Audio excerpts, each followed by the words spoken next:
Perkenalkan, nama saya Wahyu Ajiskar Tanjung dengan NIM 20463755 TP 13033. Saya dari Prodi Teknologi Pangan dan Hasil Pertanian angkatan 2020.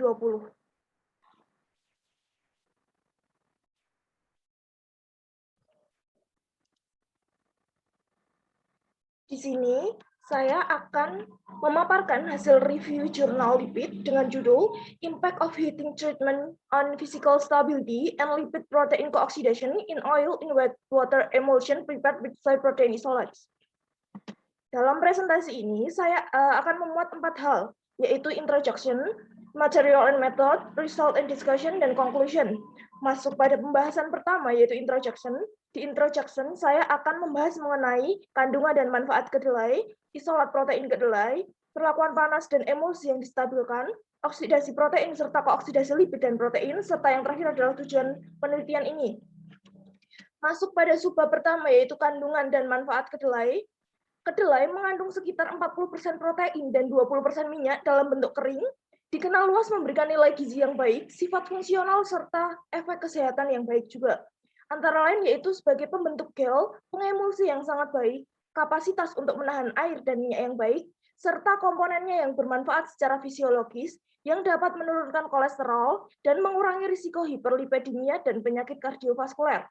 Pada subbab selanjutnya yaitu isolat protein kedelai, SPI diperoleh dengan proses konvensional ekstraksi alkali presipitasi asam dan banyak digunakan untuk industri pangan. Mampu mengabsorpsi permukaan tetesan minyak dan menstabilkan terhadap agregasi karena sifatnya yang amfipatik. Amfipatik adalah hidrofilik dan hidrofobik, seperti kebanyakan protein lain yang berasal dari hewan, tumbuhan, serangga, dan mikroorganisme lainnya. Masuk pada subbab selanjutnya yaitu perlakuan panas dan emulsi yang distabilkan.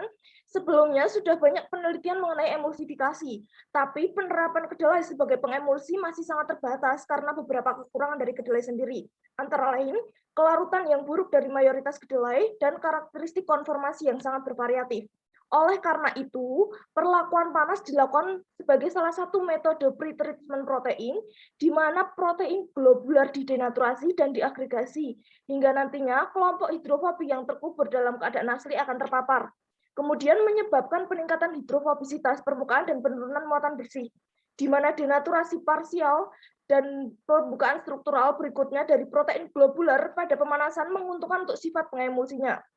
Sedangkan pengaruh perlakuan panas pada sifat pengemulsi sendiri, pengemulsi SPI sendiri ada 3, yaitu yang pertama, perlakuan panas larutan SPI sebelum pengemulsifikasi menyebabkan pembentukan agregat protein yang mengabsorpsi pada antarmuka atau interfacial membentuk tetesan emulsi dengan ukuran yang lebih kecil. Ukuran agregat ini disebabkan oleh interaksi hidrofobik dan ikatan disulfida yang berhubungan dengan konsentrasi protein dan suhu pemanasan. Kemudian yang kedua yaitu SPI yang diberi perlakuan panas pada suhu tinggi atau 120 derajat Celcius menunjukkan aktivitas yang lebih tinggi. Hal ini karena pembukaan protein yang menyebabkan pembentukan film protein vicoelastik yang cepat pada interfacial OA. Kemudian yang ketiga yaitu karakteristik fisikokimia, struktur mikro, dan stabilitas emulsi yang distabilkan SPI pada suhu 95 derajat Celcius dalam waktu 15 menit mengerucut pada pernyataan bahwa pemanasan awal juga menguntungkan stabilitas oksidatif emulsi. Masuk kepada subbab selanjutnya yaitu oksidasi protein serta kooksidasi lipid dan protein. Ternyata beberapa penelitian ini tidak hanya tentang efek SPI yang dipanaskan seperti yang saya jelaskan di awal tadi, tetapi juga mengenai oksidasi protein serta kooksidasi lipid dan protein. Oksidasi protein ini salah satunya penelitian mengenai kacang faba dalam emulsi dengan mendeteksi degradasi fluorescensi triptofan dalam antarmuka dan fase air. Kemudian ada juga protein whey dan kaseinat sendiri dalam antarmuka minyak atau air teroksidasi dengan cepat seperti yang ditunjukkan oleh pembentukan karbonil, fluorescensi intrinsik, dan pengukuran elektroforesis. Namun, dalam beberapa kasus, hasil yang didapatkan dari penelitian-penelitian ini tidak konsisten dan bahkan bertentangan karena sifat protein yang berbeda.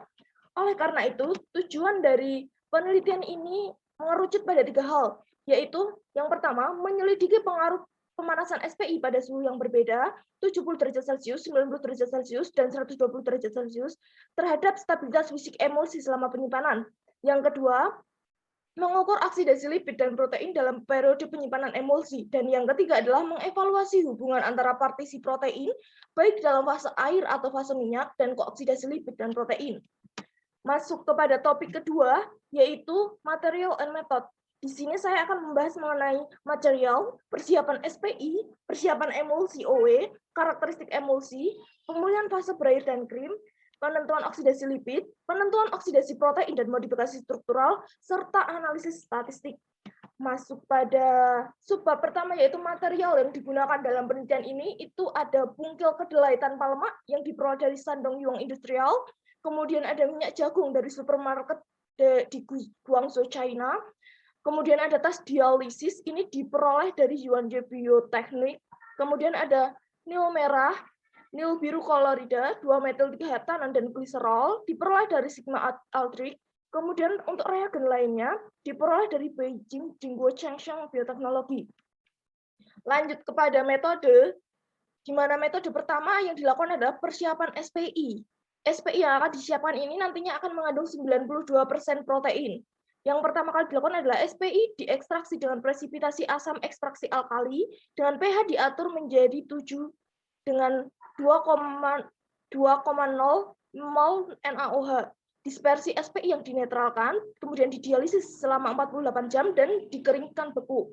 Serbuk SPI akan disimpan pada suhu 4 derajat Celcius. Kemudian untuk metode yang kedua yaitu persiapan emulsi, di mana bubuk SPI akan dilarutkan dalam buffer fosfat 10 mmol dan dengan pH 7 dan disimpan semalaman pada suhu 4 derajat Celcius. Di mana SPI yang dipanaskan selama 15 menit, jika dengan pemanas menggunakan suhu 70 derajat Celcius dan 90 derajat Celcius, sedangkan untuk autoclave ini menggunakan suhu 120 derajat Celcius. Kemudian larutan SPI dipanaskan di sentrifugasi dan diencerkan hingga 20 gram per mililiter. Emulsi kasar dibuat dengan mencampurkan 10% minyak jagung dengan 90% larutan SPI menggunakan homogenizer geser tinggi pada 8000 rpm selama 2 menit. Kemudian diproses melalui homogenizer bertekanan tinggi pada 30 mPa. Emulsi halus yang dihasilkan ini nantinya akan mengandung 0,02 natrium azida yang akan disimpan pada 37 derajat Celcius untuk dianalisis lebih lanjut. Lanjut kepada metode selanjutnya, ini mengenai karakteristik emulsi yang diinginkan. Ada 3, yaitu ukuran partikel, potensial, dan CLSM. Di mana ukuran partikel ini akan diukur menggunakan peralatan laser Mastizer 2000. Kemudian untuk potensial sendiri nantinya akan diukur atau ditentukan oleh mobilitas elektroforesis tetesan menggunakan Yeta-Sizer Nano ZS pada 25 derajat Celcius. Ini sebelumnya emulsi akan diancarkan 100 kali menggunakan air deionisasi. Kemudian untuk CLSM sendiri, struktur mikroemulsi diamati oleh Leica TCS-SP2 CLSM, di mana yang perlakuan yang dilakukan antara lain pewarna yang mengandung 0,02% berwarna nil merah dan 0,1% biru nil dicampur dengan 1 ml emulsi. Kemudian ditempatkan di tengah slide dan ditutup dengan kaca penutup. Kemudian minyak silikonnya akan dioleskan di tepi kaca penutup. Kemudian slide tersebut ditempatkan pada mikroskop laser konfokal dan dilakukan pengamatan dengan menggunakan lensa objektif perbesaran 100 kali. Lanjut kepada subbab berikutnya, yaitu pemulihan fase berair dan fase krim. Supernatan yang diperoleh dari sentrifugasi disaring melalui filter 0,22 m, kemudian akan diukur dengan metode Lowry. Fase krim yang akan dikumpulkan secara terpisah. Presentasi protein terabsorpsi atau AP% nantinya akan diukur menurut rumus yang sudah saya cantumkan di sini. Atau secara singkatnya, aliquot dari emulsi disentrifugasi untuk memisahkan fase berair dan fase krim yang mengandung tetesan minyak yang ditutupi oleh protein terabsorpsi. Kemudian lanjut kepada subbab selanjutnya, yaitu penelitian oksidasi lipid. Ada 2 penentuan oksidasi lipid, yaitu dengan analisis lipid hidroperoksida dan analisis heksanal lipid. Untuk analisis lipid hidroperoksida, sampel yang sudah ada nantinya akan diinkubasi dalam gelap selama 20 menit, kemudian absorbansinya sampel diukur pada 510 nanometer menggunakan SP72 visible spectrophotometer. Sampel ini diperoleh dengan cara emulsi 0,3 ml dicampur dengan pelarut ekstraksi 1,5 ml dan vortex selama 30 detik. Setelah disentrifugasi pada 3000 G selama 5 menit, 0,2 ml supernatan akan dikumpulkan ke tabung reaksi dan dicampur dengan 2,8 liter campuran metanol dan butanol dengan perbandingan 2:1. Kemudian larutan yang sudah ada ini nantinya akan diinkubasi lebih lanjut seperti yang saya jelaskan tadi. Untuk analisis heksanalipid sendiri, sampel yang diperoleh akan diekstraksi dengan kepala ekstraksi Carpe DMS 75M dan disuntikan ke dalam injektor kromatografi gas, di mana kepala ekstraksi akan didiamkan pada suhu 270 derajat Celcius selama 10 menit. Sampel ini akan dipisahkan oleh TR5MS, kolom kapiler kuarsa elastis. Kemudian suhu awal dari GC ini akan dipertahankan pada suhu 40 derajat Celcius, kemudian meningkat pada 120 derajat Celcius, dan meningkat kembali menjadi 220 derajat Celcius, dan ditahan pada suhu ini selama 5 menit. Lanjut kepada metode yang selanjutnya, yaitu penentuan oksidasi protein dan modifikasi struktural. Ini ada 5 hal yang perlu dicari, di mana 3 diantaranya, yaitu fluoressensi tryptophan intrinsik, NFK, dan skip basis content dianalisis menggunakan alat yang sama, yaitu spektrofotometer fluoressensi. Yang membedakan hanyalah panjang gelombang dan intensitas fluoressensi yang digunakan. Kemudian untuk karbonil protein, kandungan karbonil diukur dengan reaksi dengan 2,4 dinitrofenilhidrazin atau DNPH menggunakan spektrofotometer tanpa SP721. Kemudian ada SDP-SPH ini, nantinya profil protein emulsi SPI, fase air, dan fase kering selama penyimpanan dianalisis menggunakan SD-SPH. Lanjut kepada metode yang terakhir, yaitu analisis statistik, di mana perbedaan yang signifikan ditentukan pada P kurang dari 0,05 untuk uji jarak berganda dungkan dengan menggunakan software SPSS. Kita lanjut pada topik selanjutnya atau topik utama kita, yaitu result and discussion. Di sini saya akan membahas 4 hal dari penelitian ini, yaitu stabilitas fisik emulsi, protein yang diserap, oksidasi lipid, dan oksidasi protein dan modifikasi struktur. Masuk saja ke subbab pembahasan yang pertama, yaitu stabilitas fisik emulsi. Stabilitas fisik emulsi ini ada 4. Yang pertama ini adalah penampilan. Dari penampilan ini bisa kita lihat dari penelitian yang sudah dilakukan bahwa pada 15 hari penyimpanan tidak ada pemisahan fase yang ditunjukkan dalam emulsi stabil SPI yang dipanaskan.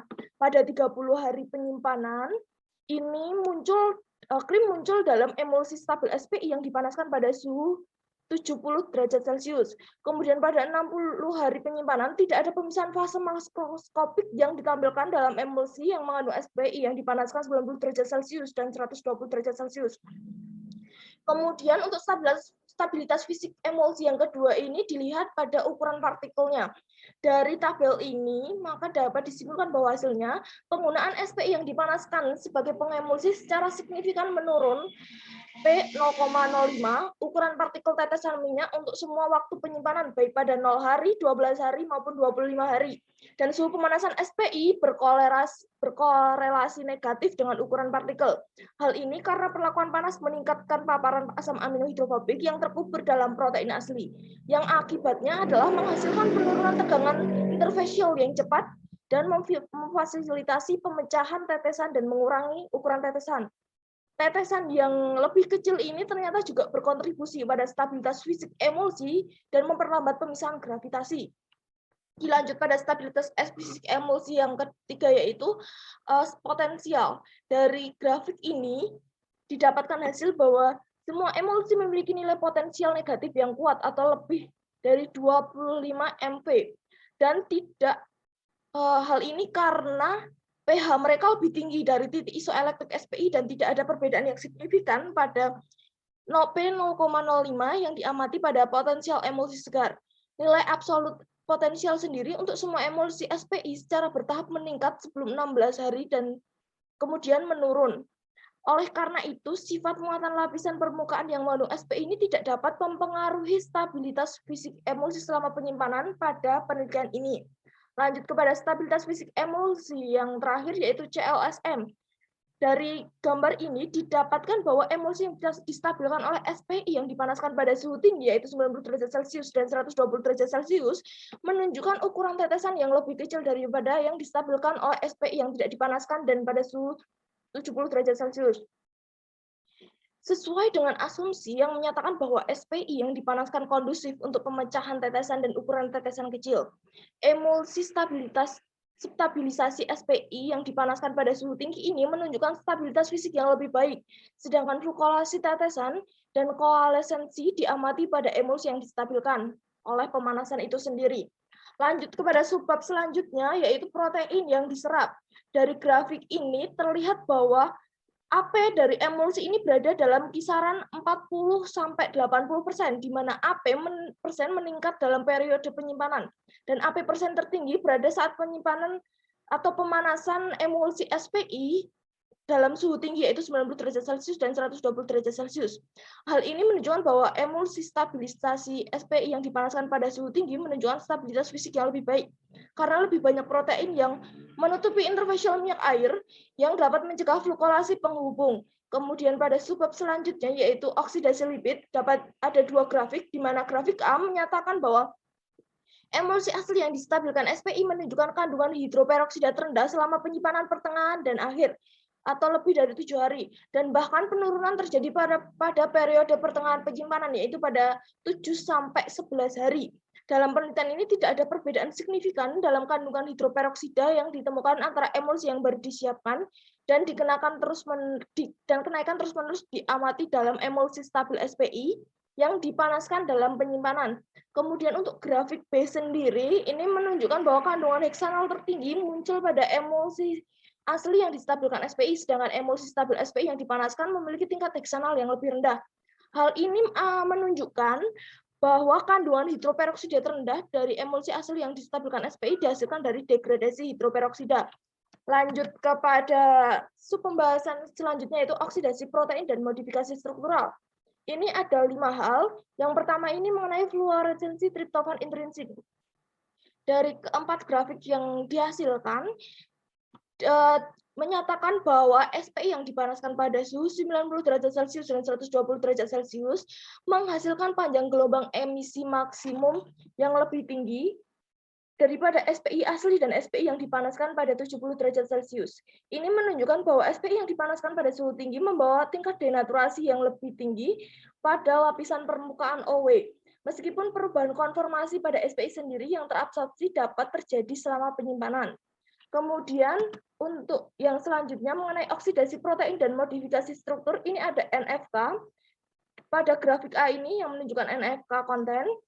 Di sini dapat kita simpulkan bahwa kadar NFK dari emulsi stabil SPI yang dipanaskan 70 derajat Celcius secara signifikan lebih tinggi daripada emulsi lain pada penyimpanan 10 hari dan 20 hari. Dan emulsi asli yang distabilkan SPI menunjukkan tingkat NFK tertinggi kedua pada penyimpanan 20 hari.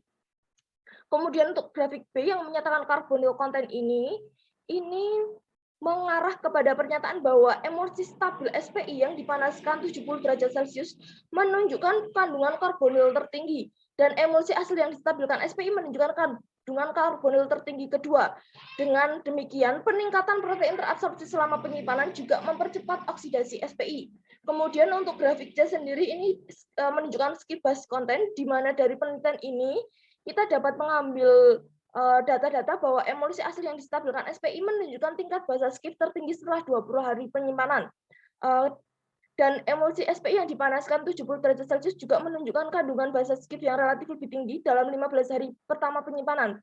Perubahan fluoresensi triptofan terkait dengan pembentukan basa skip ini, nantinya kandungan dasar skip dari emulsi yang distabilkan SPI secara bertahap meningkat selama penyimpanan. Kemudian masuk kepada pembahasan kita yang terakhir, yaitu SDS page dalam oksidasi protein dan modifikasi struktur. Di sini sudah ada 3 hasil penelitian ini yang menyatakan bahwa intensitas subunit polipeptida SPI menurun secara nyata selama periode penyimpanan, baik dalam kondisi non-produksi maupun produksi, yang menyeratkan bahwa kelarutan protein SPI dalam emulsi menurun tajam selama penyimpanan. Dari data-data yang dihasilkan dan pembahasan yang sudah dilakukan dalam penelitian ini, akhirnya didapatkan conclusion atau kesimpulan, itu ada 4 hal. Yang pertama, yaitu hasil modifikasi struktur menunjukkan bahwa perlakuan panas pada suhu yang lebih tinggi, yaitu 90 derajat Celcius dan 120 derajat Celcius, mendenaturasi SPI dan menyebabkan agregasi selama melalui ikatan disulfida. Kemudian yang kedua yaitu dengan muatan negatifnya yang relatif rendah, lebih sedikit logam transisi kationik yang dapat terabsorpsi pada lapisan interfacial anionik ini yang bermanfaat untuk stabilitas oksidatifnya. Ini dapat dilihat pada grafik potensial. Kemudian yang ketiga yaitu keoksidasi lipid dan protein diamati dalam emulsi distabilkan dan dipengaruhi oleh partisi SPI. Dan yang terakhir adalah SPI modifikasi thermal ini pada suhu 90 derajat Celcius dan 120 derajat Celcius telah terbukti menjanjikan untuk desain emulsi dengan peningkatan stabilitas fisik dan kimia.